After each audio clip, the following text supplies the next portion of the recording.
tugtog ng buong madla. Masarap mag-reach kapag ang hangin ay sumasalubong sa mukha. Tanggal ang bawat stress na papalitan ng matinding tuwa. Kasama ang mga tropa sa tapat ng magagandang tanawin. Ang mga kwentuhan at luto sa kalsada ay ating aawitin. Kaya kung pagod ka sa trabaho at gusto mong mag-relax muna,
ang direksyon at flavor.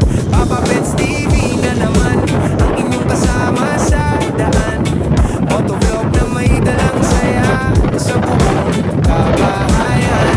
Mula sa syudad hanggang sa sulok ng kabundugan, ang bawat takbo ng gulong may kwentong kapupulutan. Habang nagpapatakbo, naisip ang mag-vlog sa YouTube. Araw-araw na adventure, ang video ay i-upload. Salamat sa mga viewers na nanonood at sumasabay sa aking mga ride na nagbibigay ng bagong kulay. Ito ang Papa Pets TV, halika na at sumama. Sa bawat motovlog natin, siguradong may ligaya. Mag-enjoy tayo sa kalsada, sabay sa reggae beat ngayon. Mula sa traffic hanggang sa malawak na kapagtanaw ng panahon. Pindutin ang subscribe, sabay-sabay tayo bumiyahe. Sinta, Papa Pets TV, ang motovlog ng buong badla. Masarap mag-friends kapag ang hangin ay sumasalubong sa mukha. Tanggal ang bawat stress na papalitan ng matinding tuwa. Kasama ang mga tropa sa tapat ng magagandang tanawin. Ang mga kwentuhan at luto sa kalsada ay ating aawitin. Kaya kung pagod ka sa trabaho at gusto mong mag-relax muna, buksan ang YouTube at panoorin ang aming dalang pag-asa. Papa Pets sa kalsada, bumiyahe na, TV para sa madla. Mag-subscribe na, lakas nilang ride. Bawat kilometro ay may kwento, reggae music at motor para sa lahat ng tao. Sama-sama sa traktor, walang bibitaw sa biyahe. Habang nagpapatakbo, naisip ang mag-vlog sa YouTube. Araw-araw na adventure, ang video ay i-upload. Salamat sa mga viewers na nanonood at sumasabay sa aking mga ride na nagbibigay ng bagong kulay. Ito ang Papa Pets TV, halika na at sumama. Sa bawat motovlog natin, siguradong may ligaya. Mag-enjoy tayo sa kalsada, sabay sa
nagbibigay ng bagong kulay. Ito ang Papa Pets TV, halika na at sumama. Sa bawat motovlog natin, siguradong may ligaya. Mag-enjoy tayo sa kalsada, sabay sa reggae beat ngayon. Mula sa traffic hanggang sa malawak na abot tanaw ng panahon. Pindutin ang subscribe, sabay-sabay tayong bumiyahe. Sinta, Papa Pets TV, ang motovlog ng buong madla. Masarap mag-reach kapag ang hangin ay sumasalubong sa mukha. Tanggal ang bawat stress na papalitan ng matinding tuwa. Kasama ang mga tropa sa tapat ng magagandang tanawin. Ang mga kwentuhan at luto sa kalsada ay ating aawitin. Kaya kung pagod ka sa trabaho at gusto mong mag-relax muna, buksan ang YouTube at panoorin ang aming dalang pag-asa. Papa Pets sa kalsada, bumiyahe na, TV para sa madla. Mag-subscribe na, walang hassle ang ride. Bawat kilometro ay may kwento, reggae music at motor, para sa lahat ng tao. Sama-sama sa trato, walang bibitaw sa biyahe. Habang nagbabatakbo, naisip ang mag-vlog sa YouTube. Araw-araw na adventure, ang video ay i-upload. Salamat sa mga viewers na nanonood at sumasabay sa aking mga ride na nagbibigay ng bagong kulay. Ito ang Papa Pets TV, halika na at sumama. Sa bawat motovlog natin, siguradong may ligaya. Mag-enjoy tayo sa kalsada, sabay sa reggae beat ngayon. Mula sa traffic hanggang sa malawak na abot tanaw ng panahon. Pindutin ang subscribe, sabay-sabay tayong bumiyahe. Sinta, Papa Pets TV, ang motovlog ng buong madla. Papa Pets TV, laging nandyan para sa inyo sa daan. Mag-iingat sa pagpapatakbo, ride safe sa katapusan. Hanggang sa susunod na vlog, rides muli mga kaamigo.